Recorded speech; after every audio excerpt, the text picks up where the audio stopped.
ते त्या accounts department मधल्या कार्तिक बद्दल बोलत होते. पण हे सगळे निगेटिव्ह विचार तुम्ही मनातून काढून टाका आता. बस.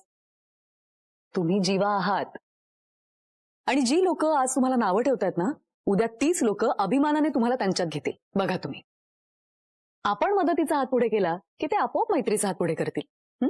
खरंच असं होईल? असंच होईल.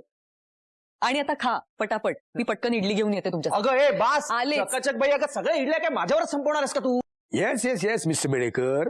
नाही नाही, अहो तुमच्या फार्मचं डिझाईन आणि डेकोर मध्ये मी स्वतः जातीने लक्ष घालणार आहे. काळजीच करू नका तुम्ही.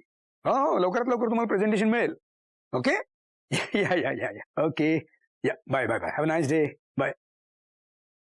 मामा, मी काय म्हणत होते, मी ऑफिस रिजॉईन केल्यापासून मला एकही मोठी रिस्पॉन्सिबिलिटी दिली नाहीये आणि डिझाईन आणि डेकोर मध्ये मला खूप चांगला एक्सपिरियन्स आहे. मला हे प्रेझेंटेशन करू देशील प्लीज? पण ऑफिसच्या कामाविषयी ऑफिसमध्ये बोलूया. हो चालेल.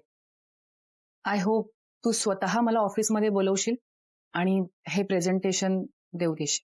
नक्की. बरं मानिनी, काय आज नाश्त्याला काय केलंयस?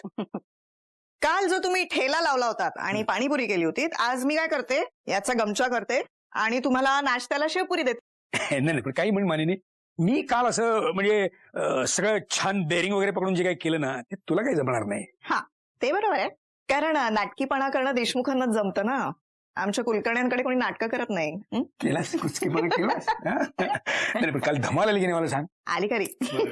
तुमचा नाटकीपणा बघून या दोघी इतक्या हसत होत्या, नंतर सुद्धा मला म्हणाल्या गाल दुखायला लागले. ते काही असू दे, पण माझी एक तक्रार आहे. काय? हे काय सगळं झाल्यानंतर मी किती वेळ वाट बघतो तुझी. सगळं झोपून गेलो मी. तुमचं ना काही असतं बाई. सगळी आवरावर कोण करणार होतं सांगा मला? हा, तुम्ही इकडे येऊन झोपून गेलात. पण अर्थात मी एकटी असते ना आवरावर करायला तर भरपूर वेळ लागला असता. कोणी मदत केली माहिती की नाही? कोणी? काव्य आणि जीवानी. हो अरे वा वा वा. त्याने काय त्यांच्या जोडीदाराने त्यांना ट्रीट दिली ना. तसं असतं, एखाद्या माणसासाठी कोणी काही केलं की नाही की मग त्या माणसाला सुद्धा समोरच्यासाठी त्या बदल्यात काहीतरी करावं असं वाटतं. हो ना.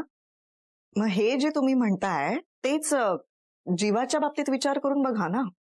म्हणजे आता रम्या आली होती, काय म्हणत होती ते मी ऐकलं. खरं सांगू का, मला ना हे अजिबात आवडत नाहीये. सध्या अचानक घरात वसुताई, ऑफिसमध्ये रम्या एकदम ऍक्टिव्ह झाल्यात. ज्यात त्यात नाक खुपसत असतात त्या. आता बघा, जीवा ऑफिसमध्ये एवढं काम करतोय, स्वतःला सिद्ध करण्याचा प्रयत्न करतोय, खरंच खूप धडपडतोय तो. मग हे असं सगळं असताना तुम्ही ते जे काही प्रोजेक्ट नवीन असेल ते रम्याला देऊ नका ना, जीवाला द्या. मी ऑफिसच्या कामामध्ये कुठल्याही प्रकारचा भेदभाव कधी करत नाही. आणि ऑफिसमध्ये काय रम्या, पार्थ आणि जीवा आहेत का फक्त? बाकीचा स्टाफ सुद्धा आहे ना. म्हणजे त्यांना वगैरे असं वाटत नको की मी बायस नाही म्हणून. कळलं? हे यातलं मला काही कळत नाही. मी तुमच्या ऑफिसमध्ये कधीतरी काहीतरी बोलते का? नाही ना.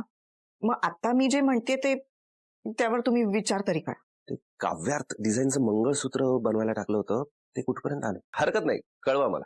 ओके. देशमुख, ऑफिस जॉईन करताय ना आजपासून?